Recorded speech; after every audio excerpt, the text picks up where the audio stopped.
Hello students, welcome to our new channel Smart School Bengali at 20%.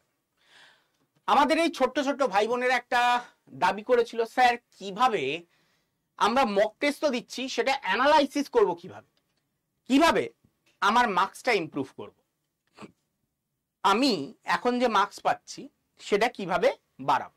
তো তার জন্য একটা সম্পূর্ণ ভিডিও নিয়ে চলে এসেছি। এই ভিডিওটা অবশ্যই সবাই লাইক করে দেবে তোমাদের ভালো লাগলে।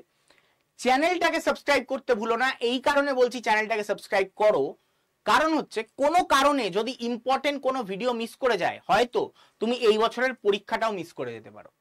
তো অবশ্যই চ্যানেলটাকে সাবস্ক্রাইব করে রাখো এবং আমাদের টেলিগ্রাম চ্যানেলে জয়েন হয়ে যাও। এই ভিডিওর কমেন্ট বক্সে পিন কমেন্টে করা থাকবে আমাদের টেলিগ্রামের লিংক। সেই টেলিগ্রামের লিংকে ক্লিক করে তোমরা আমাদের টেলিগ্রাম গ্রুপে জয়েন হয়ে যেতে পারো। ওকে, এবার আসছি আজকের টপিক, যে মক টেস্টে কত পাচ্ছ, আদৌ কি পাস করা সম্ভব, আর পাস করতে হলে কিভাবেই বা করতে হবে সেইটার ব্যাপারে আমি তোমাদের একটা কুইক সামারি দিয়ে দিচ্ছি। তো একটা কুইক সামারি থাকবে, কি কি তোমার ভুল হচ্ছে কি কি না হচ্ছে সেগুলোর ব্যাপারে। ক্যাটাগরাইজ এরার, মানে এরারের কয়েকটা বিভাগ রয়েছে, সেই বিভাগগুলোকে চেনাবো তোমাদের, কি কি ভুল হয় মানুষের। মার্কস অ্যানালাইসিস, যে কিভাবে নিজের মার্কস অ্যানালাইজ করবে এবং চ্যাপ্টার ওয়াইজ মার্কস অ্যানালাইসিস কিভাবে করবে, সেই পুরো বর্ণনা তোমাদের আমি দেব। এর সাথে আমি আরেকটা জিনিস তোমাদের টেলিগ্রাম চ্যানেলে অলরেডি দিয়ে দিয়েছি, সেই টেলিগ্রাম চ্যানেলে কিন্তু জয়েন হতে ভুলবে না। আবারও বলছি, কমেন্ট বক্সে পিন কমেন্টে দেওয়া আছে, এবং এই চ্যানেলটাকে সাবস্ক্রাইব করে নেবে, তাহলে বাদ বাকি সব রকমের অ্যানালাইসিস কিন্তু তোমরা পেয়ে যাবে। তো চলো শুরু করছি আজকের অ্যানালাইসিস। আমি হলাম শুভাশিস ভট্টাচার্য, প্রায় 8 বছর ধরে তোমাদের এই এক্সামগুলোর জন্য প্রিপারেশন দিয়ে আসছি।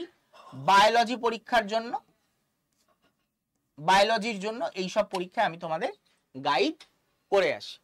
তো চলো আমরা মক টেস্ট অ্যানালাইজ কিভাবে করতে হবে তোমাদের স্টেপ বাই স্টেপ বোঝাই। আগে কুইক সামারি একটা দেখে নাও। মক টেস্টকে তোমার বুঝতে গেলে তোমার ফার্স্টে মক টেস্টটিকে বাস্তব পরীক্ষার মতন দিতে হবে। ম্যাক্সিমাম ছেলেমেয়েরা যেটা করে, সেটা পরীক্ষাকে বাস্তব মতে নেয় না। মক টেস্টটাকে কিভাবে করে, বসলো পরীক্ষা দিতে, হেলা ফেলায় বসলো, কোনো সময় মানার বালাই নেই, কোনো নিয়মানুবর্তিতা নেই পরীক্ষা দিতে বসার। এ ডাকছে উঠে চলে যাচ্ছে, একবার মোবাইলটাকে আরেকবার টিপে নিচ্ছে, কেউ হোয়াটসঅ্যাপে মেসেজ করলো সঙ্গে সঙ্গে তার রিপ্লাই দিয়ে দিল। এইভাবে এই পরীক্ষাটাকে সে অ্যাটেন্ড করে। এইভাবে অ্যাটেন্ড করলে পরীক্ষায় পাস, মানে তোমার মক টেস্টের কোনো মাহাত্মই থাকে না। মক টেস্ট যদি মোবাইলে দিতেই হয়, সবার আগে কি করতে হবে, মোবাইলে ডিএনডি মোড অন করে দেবে। ডু নট ডিস্টার্ব বলে একটা মোড থাকে, সেই মোডটাকে অন করে দিতে হবে। অন করে দিলে তোমার কাছে কেউ কল করলেও তোমার রিং হবে না, মেসেজ করলেও সেটা শো হবে না, হোয়াটসঅ্যাপ করলেও সেটার কোনো আওয়াজ বা কোনো নোটিফিকেশন তোমার কাছে আসবে না। এটাকে বলা হয় ডিএনডি মোড। তো সেই ডিএনডি মোডে পাঠিয়ে তোমাকে এক্সামটিকে দিতে হবে। এরপর আসছে পরীক্ষাটা। তো দিলে, সবাই পরীক্ষা দেওয়ার পরই কাজ শেষ। তোমাকে বুঝতে হবে কোনো কোয়েশ্চেন পারোনি, সেটা কেন পারোনি, ভুল হয়েছে, কেন ভুল হয়েছে, এই কেনটাকে তোমার বুঝতে হবে। যদি কেন না বুঝতে পারো, ওই মক টেস্ট দেওয়ার কোনো মানে নেই। তারপর ত্রুটিগুলিকে শ্রেণীবদ্ধ করতে হবে। স্যার ত্রুটি শ্রেণীবদ্ধ করব কি করে, এটার ব্যাপারে আমি একটু বাদেই বলবো যে ত্রুটির শ্রেণী বিভাগগুলো কি কি। আর হচ্ছে দুর্বল বিষয়গুলি, সেগুলোকে পরিমাপ করো। কোন চ্যাপ্টার, কোন টপিক তুমি দুর্বল, সেটা তোমাকে বুঝতে হবে এবং সেটা পরিমাপ করার পর সেটাকে পড়তে হবে। পড়বে কিভাবে, 30 দিন হাতে টাইম আছে, 30 ডেজ। এই 30 দিনে এভরিডে তুমি যদি 3খানা চ্যাপ্টার করে করো, 3খানা দুর্বল চ্যাপ্টারকে তুমি যদি টার্গেট করো, আরামসে 90খানা চ্যাপ্টার থেকে তোমার নলেজ এমন হয়ে যাবে যে তোমাকে হারাবার ক্ষমতা কারুর থাকবে না। 90খানা চ্যাপ্টার মানে তুমি পরীক্ষায় টপ করবে, ঠিক আছে? তো সেইগুলোকে তোমায় বুঝতে হবে এবং সেটার উপর ভিত্তি করে তোমাকে প্র্যাকটিস ফোকাস ড্রিল করতে হবে এবং রিটেস্ট নিতে হবে নিজের, এবং ট্র্যাক ম্যাট্রিক্স চেক করতে হবে এই জিনিসগুলো কি, সেইগুলো আমরা এবার বুঝবো। সবার আগে আসছি যে এই যে পরীক্ষাগুলো দিলাম, পরীক্ষাগুলোতে দুর্বলতা পরিমাপ করব কি করে, ভুল হয়েছে সেগুলো বুঝবো কি করে। সেইগুলো বোঝার আগে তোমার হাতে যেটা থাকা দরকার, এই রকম দুটো বই।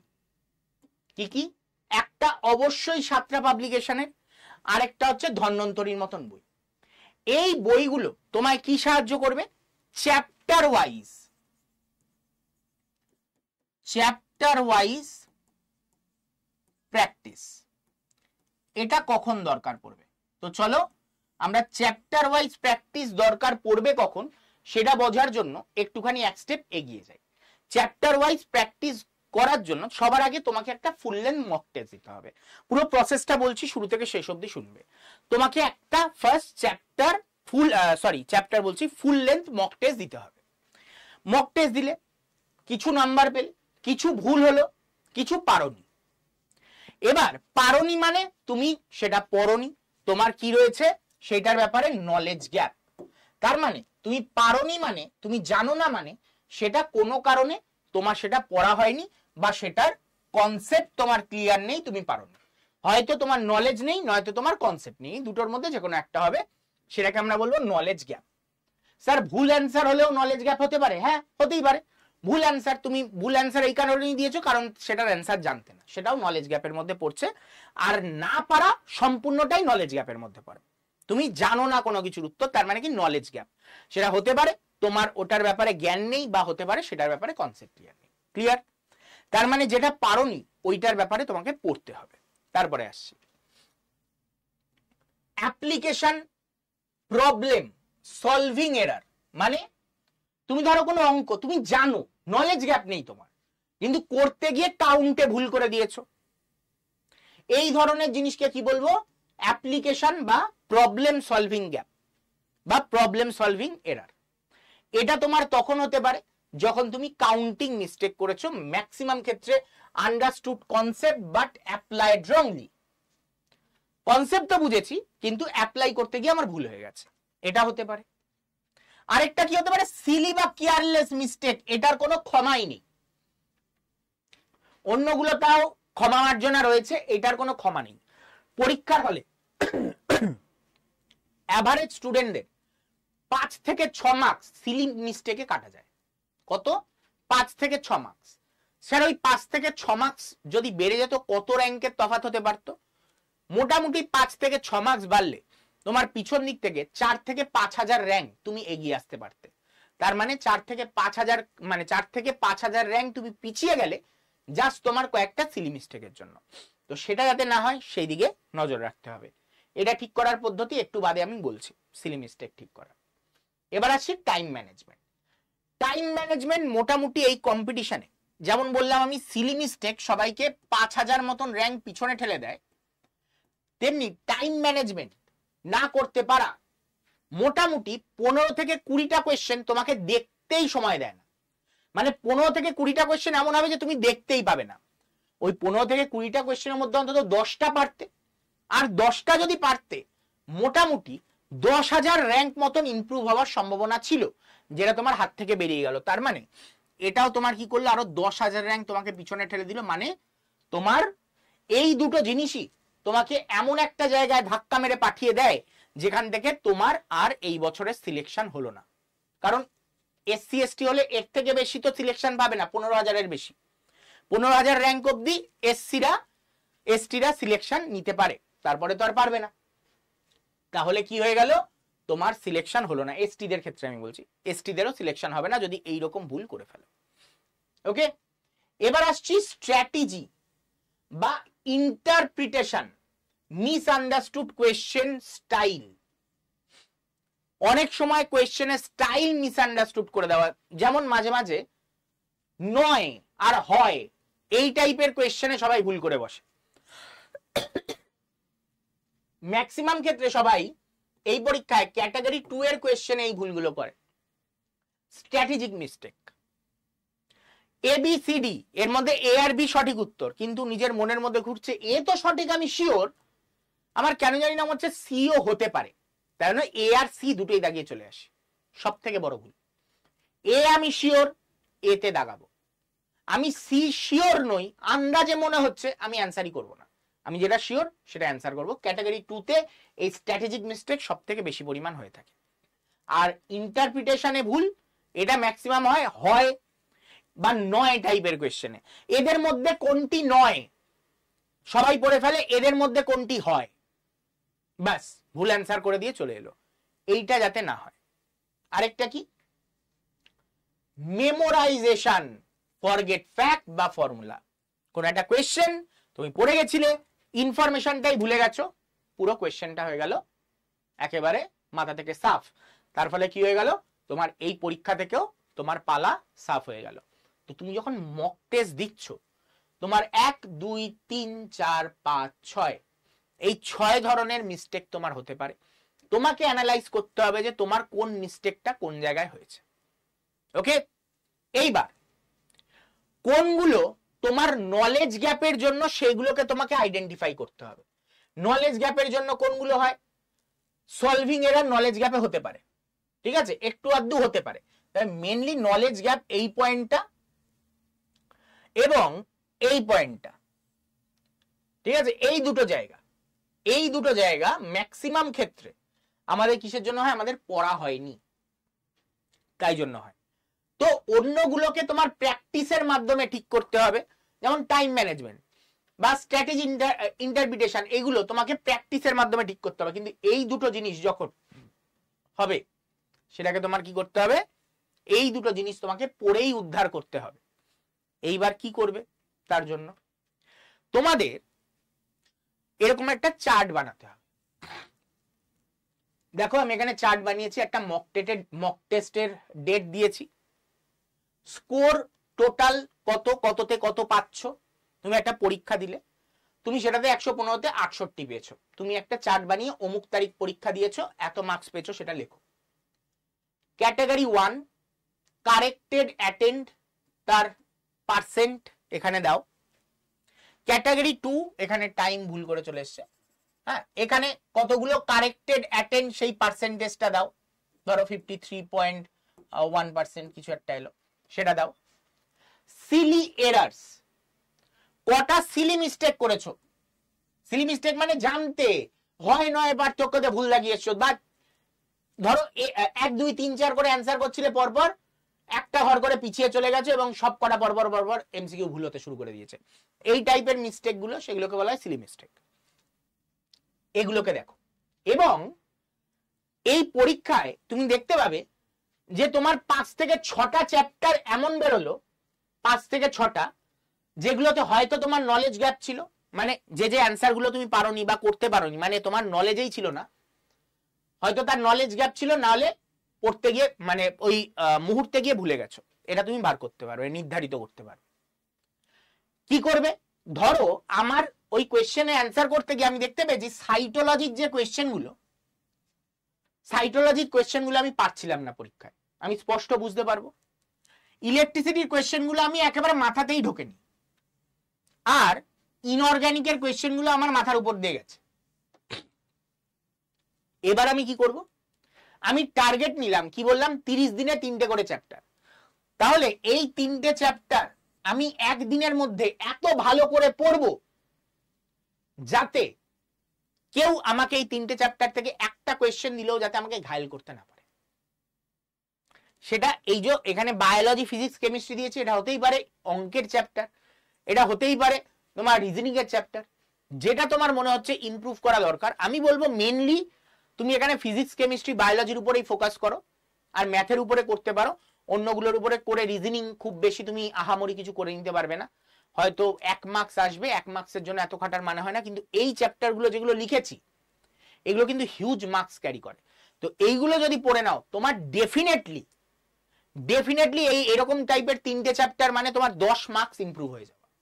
নিজে বুঝতে পারবে যখন এই পরীক্ষাটা তার পরের দিন আবার দিতে বসবে, তুমি 2025 10-10 পরীক্ষা দিতে বসেছো, তুমি পরীক্ষা দিতে বসে দেখতে পাবে এইবার তুমি যখন এই চ্যাপ্টার 3টে পড়ার পর পরীক্ষা দিয়েছো, অন্তত এই মার্কসটা তোমার আসছে। এইবার সবকিছু ইমপ্রুভ হয়েছে। তুমি দেখবে কত মার্কস ইমপ্রুভ করেছো আগের বারের থেকে, তুমি দেখবে একটা হিউজ মার্কস, প্রায় 8% 10% এর মতন ইমপ্রুভ হয়েছে তোমার, তুমি নিজে বুঝতে পারবে ধীরে ধীরে। তখন দেখবে এই 3টে চ্যাপ্টার তো তোমার হয়ে গেছে, আরো 3টে চ্যাপ্টার কি কি পড়া যায়। চলো ট্যাক্সোনমিটা আমার মনে হয় এইবারে আটকেছে, ট্যাক্সোনমিটা আমি এবার কমপ্লিট করব, ম্যাগনেটিজমটা এবার কমপ্লিট করব, আর অর্গানিকের কোনো একটা পার্ট অর্গানিক কমপ্লিট করব। এরকম 3টে, আবার মনে হলো যে এই 3টে এবার পরের দিন এটা ইমপ্রুভ করবো। দেখবে পরের দিন গিয়ে আর অত 10-15 তফাৎ হবে না, কিন্তু এইবার গিয়ে দেখতে পাবে যে হয়তো 76 হয়েছিল এবার 79 হলো। তারপরের দিন এটাও ইমপ্রুভ করেছে, এটাও ইমপ্রুভ করেছে, আবার পরের দিন আরো 3টে চ্যাপ্টার ঠিক করলে, সেগুলোকে ঠিক করলে, সেগুলোকে করলে আরো দেখলে এখানে 4% মতন ইমপ্রুভ করেছে, তারপরের দিন আরো ইমপ্রুভ করলো। এইভাবে ধীরে ধীরে ইমপ্রুভ করতে করতে যাবে, নিজেই চার্টটাকে মেনটেন করবে। ওকে, গেল। এর পরের পয়েন্টে আসি। এর পরের পয়েন্টটা খুব জরুরি। প্রত্যেক চ্যাপ্টারের কত মার্কস পাচ্ছ কোন পরীক্ষায়, প্রত্যেকটা মক টেস্টের, সেটার একটা কাজ করতে হবে, একটা পিডিএফ বানাতে হবে। একটা পিডিএফ তোমাদের আমি অলরেডি ক্রিয়েট করে কি বলেছি, টেলিগ্রামে দিয়ে দিয়েছি। টেলিগ্রাম চ্যানেলে ইমিডিয়েট জয়েন করো। যে টেলিগ্রাম চ্যানেলের লিঙ্কটা দেওয়া আছে দেখো, কমেন্ট বক্সে পিন করা আছে, সেখানে জয়েন করো। সেখানে আমি এরকম একটা চার্ট দিয়ে দিয়েছি, যেমন এখানে আমি ভাগ করে দিয়েছি, তোমার যখনই পরীক্ষা যে মক টেস্টটা দিচ্ছ তাতে সেল থেকে ধরো 15টা কোয়েশ্চেন এসছে, 15 নম্বরের কোয়েশ্চেন এসছে, তুমি সেখানে সেটা লেখো। 15 মার্কসের কোয়েশ্চেন এসছে, তুমি পেয়েছো 12 মার্কস, তুমি এখানে লেখো।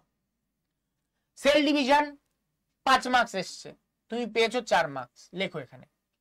প্ল্যান্ট মরফোলজি 2 মার্কস এসছে, তুমি 2ই পেয়েছো। ইউজেস অফ মাইক্রোবায়োলজি 1 মার্কস এসছে, তুমি 1ই পেয়েছো। এরকম করতে করতে করতে করতে দেখলে প্ল্যান্ট ফিজিওলজি এসছে 5 মার্কস, তুমি 0 মার্কস পেয়েছো।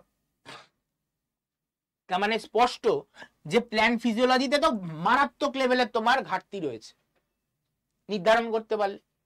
এরকম ভাবে সবকটার এরকম লেখো। এরকম ভাবে বায়োলজির যে আমি ভাগগুলো করে দিয়েছি, এর পুরো আমি একটা পিডিএফ মতন বানিয়ে দিয়েছি, সেটার প্রিন্ট আউট বার করবে, বাড়িতে অন্তত 15 কপি জেরক্স করবে সেটা, ঠিক আছে, 2টো পেজ, 15 কপি তুমি print out, 1 copy print out করে 15 কপি জেরক্স করে নেবে। এবং প্রত্যেকটা মক টেস্টের আগে এখানে লেখো, তুমি ধরো 10 তারিখ মক টেস্ট দিচ্ছ, তাহলে 10/9/2025 মক টেস্টটা দিয়ে তার মার্কস গুলোর মধ্যে লেখো কোন চ্যাপ্টার থেকে কত মার্কস পাচ্ছ। এতে দুটো জিনিস হবে, তুমি নিজে ধারণা করে নিতে পারবে যে কোন চ্যাপ্টার থেকে কোয়েশ্চেন আসছে, কোন চ্যাপ্টার থেকে কোয়েশ্চেন আসছে না, কোন চ্যাপ্টার থেকে কত মার্কস পাচ্ছ, কোন চ্যাপ্টার থেকে ভালো মার্কস পাচ্ছ না। এই সব কিছু তোমার ধারণা ক্লিয়ার হয়ে যাবে। পরীক্ষার পর 1.5 ঘন্টা তোমার অ্যানালাইসিস নিয়ে বসতে হবে। 1.5 ঘন্টা ধরে বোঝো যে কোন চ্যাপ্টার পারোনি, কোন চ্যাপ্টার পেরেছো। এইখানে সব ভাগ ভাগ করে দেওয়া আছে, এইগুলো সব নিজে গণনা করো, নিজে বোঝো যে কোন জায়গায় পারোনি, কোন জায়গায় পেরেছো। অঙ্কের চ্যাপ্টার ভাগ করে দেওয়া আছে, এখানে দেখতে পাচ্ছ ইংলিশে কি পড়তে হবে সেগুলো ভাগ করে দেওয়া আছে, রিজনিং এ কি পড়তে হবে ভাগ করে দেওয়া আছে, জিকে জিএস এ কি পড়তে হবে ভাগ করে দেওয়া আছে। এগুলো নিজেরা কাউন্ট করো।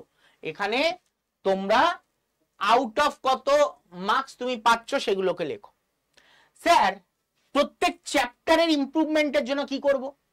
তো ধরো তোমার কথার কথা আমি বলছি, ধরো পরিবেশ সম্পর্কে ধারণা, এই চ্যাপ্টার বা গ্যাসের আচরণ, গ্যাসের আচরণে 8 নাম্বারের কোয়েশ্চেন এসছে, তুমি পেয়েছো 2 নাম্বার, মানে ঠিকঠাক হয়নি চ্যাপ্টার, ডেফিনেটলি ঠিক হয়নি। তার মানে এর প্রিপারেশনের জন্য কি করব, আগে আমি গ্যাসের আচরণ আমার 9-10 এর বই থেকে আমি পড়বো।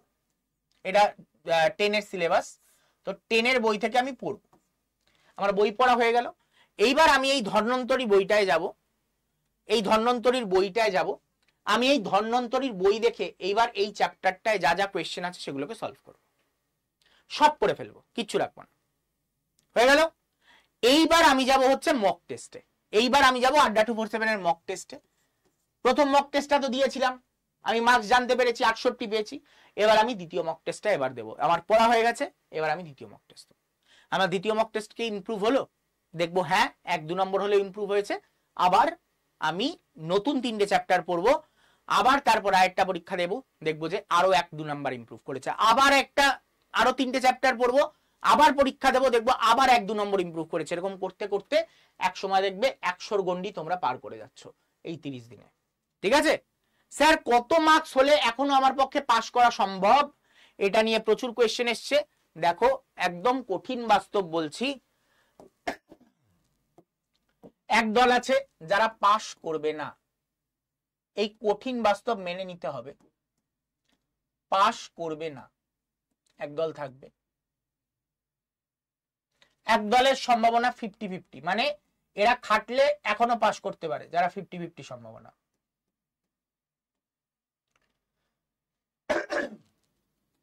আরেক দল যারা পাস করবেই, যে কোনো লেভেলের কোয়েশ্চেন হয়ে যাক।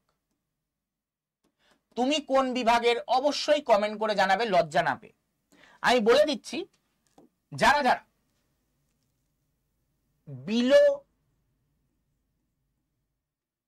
বিলো 35 পাচ্ছ, তারা এই বছর পাস করবে না, তবে পরীক্ষায় বসো, অভিজ্ঞতা অর্জন করো। পরের বার তোমাকে পাস করানোর দায়িত্ব এই শুভাশিস স্যারের। খালি একটাই কথা বলবো, এর পরের বার আর এক্সপেরিমেন্ট করো না নিজের সাথে। এর পরের বার বছরের শুরুতেই পেইড ব্যাচে ভর্তি হয়ে যাও। নিজেরাও বুঝতে পারছো যে এইখানে ইউটিউব থেকে খাবলে পড়ে, ওখান থেকে ইউটিউব থেকে খাবলে পড়ে, ওখানে প্র্যাকটিস করে, ওই ক্লাস করে আলটিমেটলি উদ্ধার হয় না। এই কঠিন বাস্তবটা আশা করি তোমার কাছে ক্লিয়ার হয়ে গেছে। যারা যারা এই সিচুয়েশনে আছো তারা বুঝতে পারছো যে এই বছর তুমিও জানো তোমার হাত থেকে বেরোতে চলেছে। হ্যাঁ কি না কমেন্ট বক্সে কমেন্ট করে জানাতে পারো। তো বিলো 35 ছেড়ে দাও আশা, তবে পরীক্ষায় বসো, চেষ্টা করো কতটা তুলতে পারবে। 50 অবধি পৌঁছাতে পারলে চেষ্টা করো না, চেষ্টা করলে কি আসে যায়, তাই না? তবে পাস করার সম্ভাবনা প্রায় নেই। এইবার আসছি 50-50 চান্স কাদের, যারা ওই মোটামুটি 50-60 মধ্যে পাচ্ছে। আমি আরেকটু কমিয়েই বলছি, কারণ এখনো 30 দিন হাতে টাইম আছে, যেহেতু 40-60 মধ্যে পাচ্ছে, এদের সম্ভাবনা 50-50। স্যার আমি তো এসসি ক্যাটাগরির। হ্যাঁ, এসসি ক্যাটাগরির হলে তোমার পাস করার সম্ভাবনা রয়েছে। আদারওয়াইজ ওবিসি, জেনারেল, এদের জন্য 50-50। এসটিদের জন্য পাস হয়ে যেতে পারে, এই র্যাঙ্ক, এই মার্কস উঠছে যাদের, মক টেস্টে হয়ে যেতে পারে। আর বাদ বাকিদের জন্য কি বললাম, 50-50। কিন্তু পাস করবেই কারা? যারা এখনই 70 আপ নাম্বার পাচ্ছে, তারা পাস করবেই। যদি আমি যে কথাগুলো বললাম মক টেস্ট অ্যানালাইসিস করতে পারে, তাহলেই পাস করবে। আদারওয়াইজ ওভার কনফিডেন্স তাকে এক ধাক্কায় সেট করে নিচে নিয়ে চলে আসবে, তাকে ফেল করাতে 2 মিনিটও লাগবে না ওই উপরওয়ালার। আবার যে আজকে আমার এই কথাগুলো শুনে এইখানে আছো, তাদের কিন্তু গ্রাফ উপর দিকেও যেতে পারে, তারা যদি ঠিকঠাক মক টেস্ট অ্যানালাইসিস করো। তবে একটা জিনিস মাথায় রাখতে হবে, তোমাদের যদি কনসেপ্ট ক্লিয়ার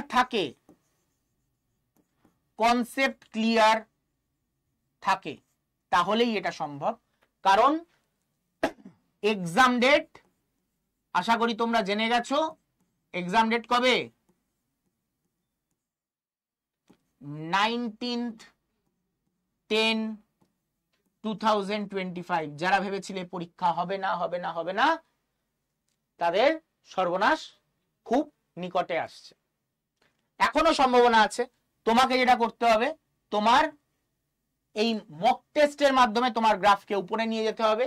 আর যারা অলরেডি এই সিচুয়েশনে বসে আছো, তাদের চেষ্টা থাকবে 70 থেকে এই মক টেস্টের মার্কস 100-র কাছাকাছি নিয়ে যাওয়া। কারণ তুমি যদি এখানে স্ট্যাগনেন্ট হয়ে থাকো, তার মানে তোমার বিপদ আছে। কিন্তু 70 থেকে নড়ছে না স্যার, 70-এ আটকে গেছে কাটা, স্যার 65-তে কাটা আটকে গেছে, নড়ছে না, তার মানে কিন্তু বিপদ আছে। পরীক্ষার হলে একটু এদিক থেকে ওদিক কোয়েশ্চেন, বিপদ ঘটতে পারে। আর কন্টিনিউয়াস যাদের গ্রাফ উপরে যাচ্ছে, তারা কিন্তু এই পরীক্ষায় বেরিয়ে যাবে। এই কঠিন বাস্তব মেনে নিয়ে তুমি যদি এগোতে পারো, তুমি যদি প্রিপারেশন নিতে পারো, তাহলে খুব ভালো। আর এই অ্যানালাইসিস ভিডিওটাকে সবাই সিরিয়াসলি নাও, চ্যানেলটাকে সাবস্ক্রাইব করো, কারণ এই 30 দিনের মধ্যে তোমাদের জন্য কিছু স্পেশাল আসছে, কিছু সাজেশন বলো, কিছু মানে কয়েকটা জিনিস বলো আসছে। তো তোমরা চ্যানেলটাকে সাবস্ক্রাইব করে নাও, নাহলে কিন্তু চ্যানেলটা মানে সাবস্ক্রাইব না করলে এই ইম্পর্টেন্ট জিনিসগুলো মিস হয়ে যাবে। আর টেলিগ্রাম চ্যানেলে জয়েন হয়ে যেতে পারো। বইটাকে কেনার জন্য তোমরা এই নাম্বারে ডাইরেক্ট কল করে নিতে পারো। এখানে তোমরা দেখতে পাচ্ছ নাম্বারটা 9681 962518 9681262518 এই নাম্বারে কল করে নাও, অথবা তোমার যারা যারা এই মক টেস্ট নিতে চাইছো তারাও এই নাম্বারে কল করে নিতে পারো 9681262518। চুপিসারে Y229 এই কোডটা দিয়ে দাও এবং ভর্তি হয়ে যাও। আমাদের মক টেস্ট বা বইটা নিয়ে নাও, যেটা তোমার সুবিধা মনে হয়। আমি বলবো মক টেস্টটা নাও, মক টেস্টটা বেশি কাজের হবে তোমার এই সময় দাঁড়িয়ে। মক টেস্টটা নাও, আর বইও নিতে পারো। বই হচ্ছে তোমার অলরেডি হয়তো আছে, যারা ধন্বন্তরী বই আছে তারা তো নেবে না, যাদের নেই তারা নিও।